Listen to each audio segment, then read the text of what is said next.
Warning, siapkan kadebo kering untuk menyeka air mata. Jangan dibaca, aku takut akan menyesal.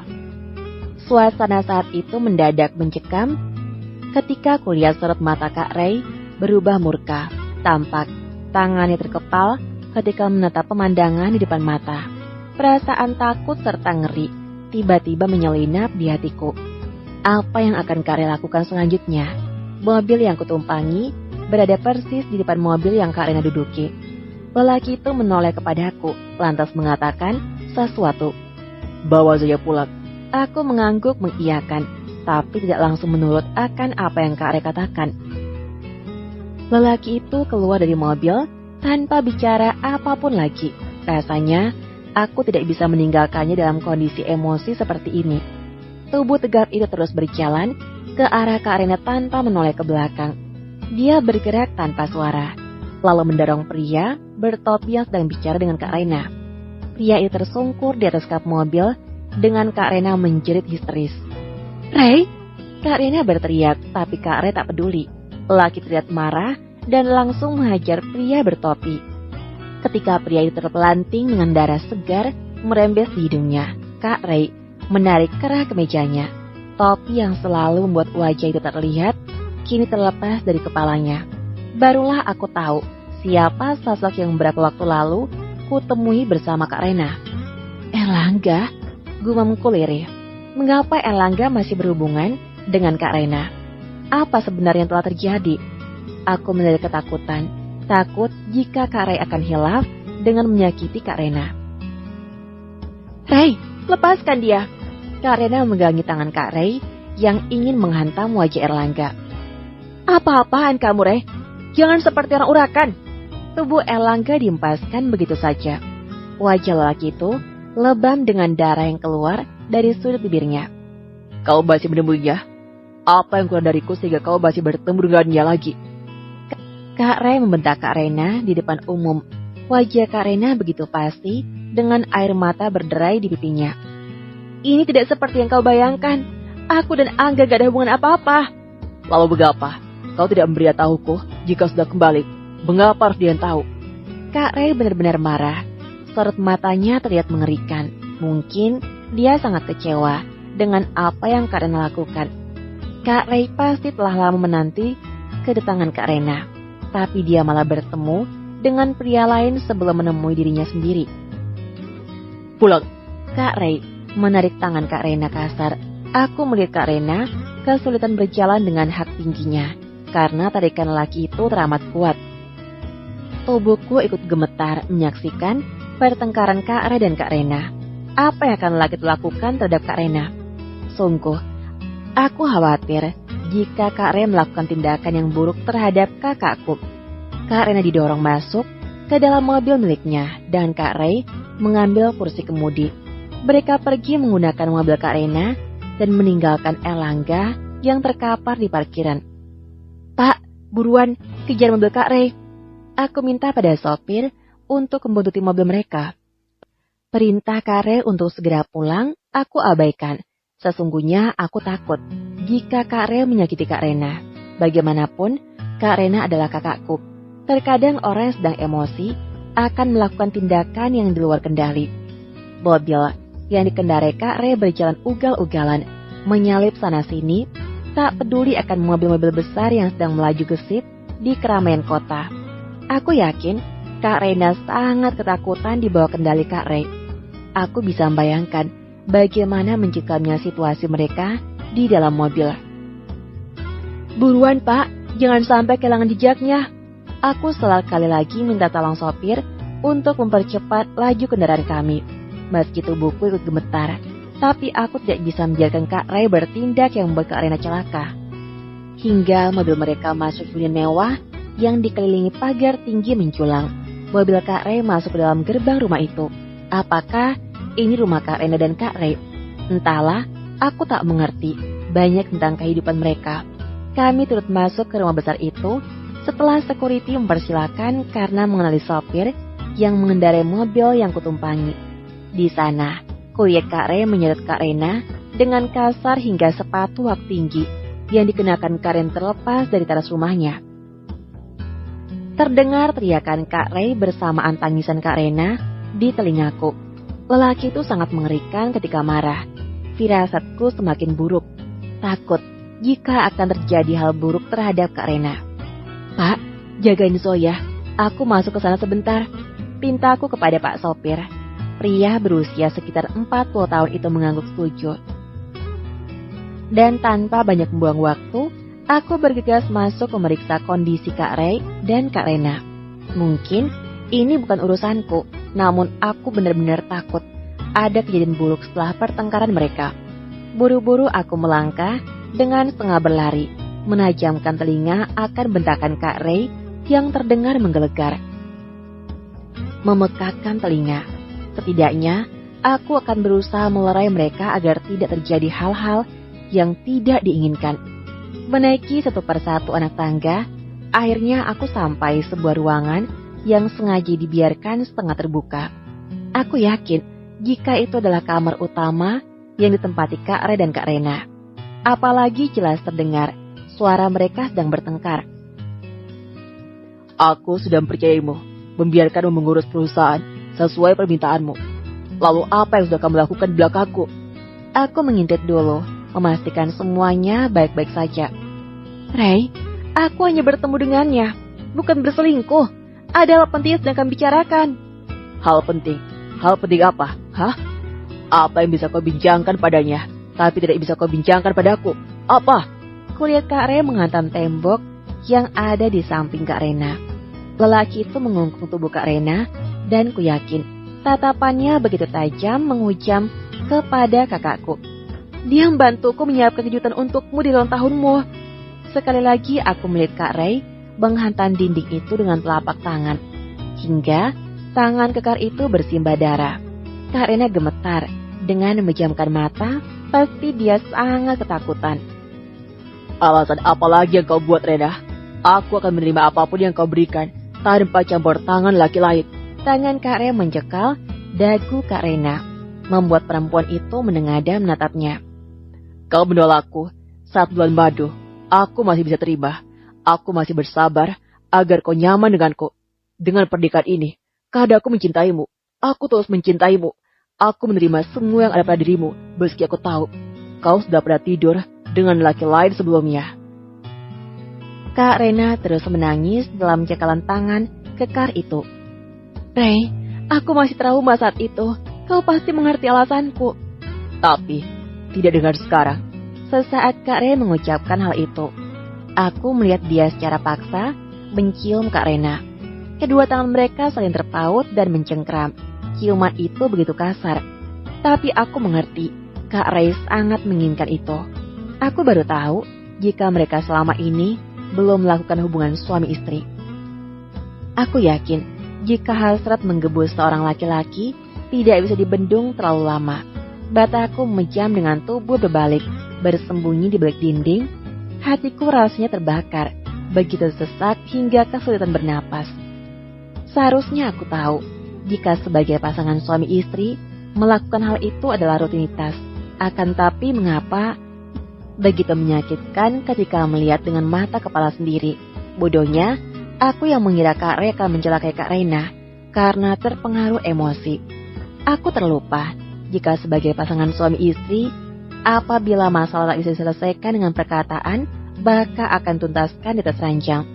Aku terlalu naif pada pemikiranku sendiri hingga tak memikirkan hal lain di luar kendaliku. Air mataku tiba-tiba berderai membasahi pipi. Aku tidak tahu apa yang terjadi dengan perasaanku. Terdengar teriakan dan desahan dari dalam kamar. Cukup membuat hatiku menangis pilu. Ku gigit bibir bawahku meredakan gejolak hati yang rasanya tersayat belati. Mengapa aku harus menangis? Bukankah ini yang kuinginkan? Agar mereka bersatu dan berbahagia. Lantas mengapa hati ini rasanya tidak rela? Ya, anggap saja aku adalah orang munafik. Menampik perasaan yang ternyata sudah masuk terlalu dalam. Aku kalah. Aku menyerah. Aku benar-benar telah mencintai Kak Ray, suami kakakku sendiri. Kuhela napas dalam mencoba menulihkan telinga dan membutakan mata akan apa yang terjadi di kamar itu. Segera aku tinggalkan mereka yang pasti telah bergumul selayaknya pasangan suami istri. menjalin kasih yang sanggup meremukkan hatiku. Terlalu tergugu dalam tangis, aku tanpa sengaja menyenggol vas bunga yang di atas tangga. Aku terkesiap, takut jika mereka mendengar suara vas bunga pecah. Segera aku melebarkan langkah, berlari dari sana. Menuruni satu persatu anak tangga sebelum Kak Re ataupun Kak Rena menyadari keberadaanku. Dengan kasar kuseka air mataku, sebelumnya akhirnya masuk kembali ke dalam mobil. Zoya ternyata terbangun ketika aku duduk di sampingnya. "Tante nangis?" tanyanya dengan sedikit menguap. Aku hanya tersenyum, mengusap kepala gadis bermata bulat itu, lalu memeluknya. Kudekap dia erat, membelainya seperti seorang ibu terhadap anaknya. Aku terisak di sana, memeluk Zoya sebagai pelampiasan kesedihan yang aku rasakan. "Tante, ntar kamu pulang ya." Aku mencium kening Zoya, meredakan tangis yang hampir pecah. "Pak, tahu rumah Zoya kan?" Aku bertanya kepada sopir yang mengantar kami. Lelaki parubaya itu mengangguk. "Iya, Don. Kita ke rumah Zoya. Orang tuanya sudah menunggu." Aku memutuskan untuk mengirim Zoya kembali ke rumahnya sesuai rencana awal Kak Re. Aku mungkin tak akan sanggup mengurusnya malam ini karena perasaanku sangat kacau. Masih terbayang di kepalaku bagaimana Kak Re berciuman dengan Kak Rena. Suara dan teriakan mereka terngiang kembali di telingaku. Hatiku sakit, benar-benar sakit. Ternyata seperti ini rasanya di madu. Aku baru menyadari betapa beratnya keputusanku menerima pernikahan ini. Namun, tidak ada yang bisa kulakukan selain bertahan sampai janin ini lahir ke dunia. Sampai ketika mobil kami berhenti di sebuah rumah mewah berada dekat di jalan raya. Aku bertanya kepada Pak Sopir, "Apakah ini rumahnya?" "Iya, Don. Ini rumah Tuan Alvaro, ayah dari Non Zoya." "Oh," aku mengangguk, lalu menepuk pelan pipi Zoya yang tertidur di pangkuanku. "Zoya, bangun sayang, kita sudah sampai." Gadis kecil itu mengerjapkan kelopak matanya, lalu menoleh ke arah luar jendela. "Sudah sampai ya, Tan?" "Iya, sayang." Security rumah Zoya membuka pintu, mempersilakan mobil kami masuk ke dalam rumah besar itu. Meski di depan jalan umum rumah ini sangat asri, taman yang menghubungkan rumah dengan gerbang depan sangatlah luas. Sepertinya penghuni rumah mewah sangat menyukai tanaman sehingga taman di sini terlihat indah dan memanjakan mata siapa saja yang melihatnya. Dengan dihiasi bola lampu di kanan kiri, jalan tempat mobil melintas menambah kesan mewah dan eksotis dari segi estetika. Mobil berhenti tepat di depan pintu rumah Zoya. Mendadak aku ragu untuk mengantar Zoya masuk ke dalam. Siapa aku? Mengapa aku bisa bersama Zoya? Pasti banyak pertanyaan yang akan mereka ajukan kepadaku nanti, sehingga aku harus berpikir ulang untuk mengatakan Zoya tanpa membuat orang lain menyadari keberadaanku. "Pak, tolong ajak Zoya masuk." Aku menatap mata bulat Zoya dengan lembut. "Sayang, Tante pulang ya. Lain kali Zoya bisa main lagi ke rumah Tante." "Iya, Tan. Bilang Om Ray agar jemput Zoya lagi untuk diajak main ke rumah Tante," dia berkata dengan semangat menggunakan logat khas yang menggemaskan. "Pasti." Aku tersenyum padanya. Pak sopir membuka pintu lalu mengajak Zoya keluar mobil untuk masuk ke rumahnya. Aku hanya bisa menatap punggung gadis kecil itu dari dalam mobil. Mataku masih basah karena tangis, seolah pasokan air mataku tidak ada batasnya.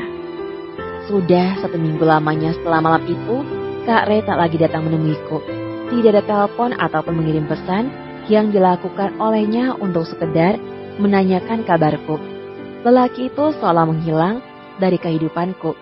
Aku pun enggan menghubungi Kak Re karena pasti akan mengganggu hubungannya dengan Kak Rena. Ya, sebaiknya begitu. Lebih baik dia tidak muncul di hadapanku agar aku terbiasa tanpa dirinya. Aku akan lebih mudah melupakan dan menyingkirkan perasaanku yang beberapa waktu lalu selalu memikirkannya. Sekitar pukul 6 pagi, rasa bosan menyelimutiku. Aku ingin sekali keluar untuk sekedar jalan-jalan, menghirup udara segar. Setelah mandi dan berganti pakaian, aku memutuskan untuk pergi ke taman kota. Setidaknya hari Minggu ini akan lebih berwarna jika bertemu dengan orang lain dan berbaur seperti manusia normal lainnya. Menggunakan jasa ojek online, aku akhirnya sampai di taman kota sekitar pukul 7 pagi. Suasana sudah sangat ramai dengan banyaknya pejalan kaki dan keluarga yang sedang mengisi waktu liburan mereka. Keinginan untuk berbaur seolah lenyap, bergantikan menonton pasangan muda-mudi serta anak-anak yang bermain bersama keluarga mereka. Sebuah dudukan berbahan semen kujadikan tempat bersinggah sebentar sembari memperhatikan orang-orang yang tengah berlalu lalang di depanku. Anak-anak kecil digendong di punggung oleh ayah mereka, sementara tangan sang ibu digenggam oleh tangan kekar suaminya. Mereka tampak bahagia dengan keluarga yang lengkap, saling mengasihi dan menyayangi. Kuusap perutku sendiri. Apakah nasib anakku akan sama denganku, atau justru lebih parah? Dia akan kehilangan sosok ayah yang harusnya melindungi dan memanjakannya di saat masa pertumbuhan. Aku tidak bisa menuntut banyak kepada Kak Ray, akan tetapi anak ini juga membutuhkan figur seorang ayah yang dijadikan panutan. Mendadak, sudut mataku menghangat. Kembali aku merasakan merindukan lelaki itu. Mengapa sulit sekali mengenyahkan dirinya dari kepalaku. Aku beranjak dari dudukku, lalu memutuskan ke toko yang terletak di seberang taman. Sebuah toko oleh-oleh yang menjual berbagai macam cindera mata sebagai ciri khas budaya daerah. Aku tak berniat membeli apa-apa, hanya sekedar ingin cuci mata, melihat-lihat barang unik yang dijual oleh pemilik toko. Semua tampak cantik dan lucu. Pantas saja banyak sekali pengunjung yang sudah berjubel membeli toko ini meski hari masih pagi. Sebuah bola salju berukuran Rubik menarik perhatianku. Di sana, di dalam bola berwarna jernih terdapat keluarga kecil yang terdiri ayah dan ibu bersama seorang bayi dalam buayan. Kepala sang ibu menempel di dada suaminya, sementara sang ayah melingkarkan tangan meluk istrinya. Mereka tampak manis dan bahagia. Entah mengapa, tiba-tiba aku memutuskan membeli benda itu. Aku teringat Kak Ray. Lagi-lagi, mengapa wajah itu selalu muncul dalam ingatanku? Aku minta pelayan toko untuk membungkus bola salju tersebut dan menuliskan kata-kata di dalamnya. Hanya kata singkat, tapi syarat akan makna. Tersenyumlah, kamu akan bahagia dengan sendirinya. Seharusnya kata-kata itu lebih ditujukan untuk diriku sendiri. Namun senyum Kak Ray yang jarang ditampilkan membuatku ingin sekali melihatnya tersenyum. Senyum langka yang hanya bisa kudapatkan pada momen tertentu membuatku ingin melihatnya lagi. Paling tidak saat aku pergi darinya, dia menatapku sambil tersenyum. Setelah melakukan pembayaran, aku segera keluar dari toko oleh-oleh tersebut. Tepat ketika ingin kembali ke arah taman, tiba-tiba ada suara yang memanggilku. Non Alea? Mataku mengejar mencari sosok yang memanggil namaku. Suara itu jelas sangat kenal sehingga tanpa banyak memakan waktu, aku bisa menemukannya. Mbak Lily, dia asisten rumah tangga di rumah keluarga Hinata. Kami sering bercanda saat membuat sarapan setiap pagi, sehingga membuat hubungan kami cukup dekat. Non Alea, lama sekali gak kelihatan. Apa kabar, Non? Mbak kangen banget. Aku menggeleng. Panggil Alea aja, Mbak. Aku bukan anak majikan Mbak lagi. Wajah Mbak Lely berubah, muram saat aku mengatakan hal itu. Turut sedih dengan masalah yang menimpa Non Alea. Non dan kandungan Non sehat kan? Aku mengangguk. Sehat, Mbak. Alhamdulillah. Kami sedikit basa-basi menanyakan hal-hal umum seperti orang yang telah lama tidak berjumpa. Sampai saat Mbak Lely mengatakan suatu hal yang membuatku terkejut. Non, sebenarnya ada satu rahasia yang selama ini saya bungkam. Ini terkait ibu kandung Non Alea. Saat itu juga perasaanku mulai tidak enak. Perkataan Mbak Lely menggantung, membuat rasa penasaranku tak sabar untuk menunggu kelanjutan perempuan berusia 42 tahun itu bicara.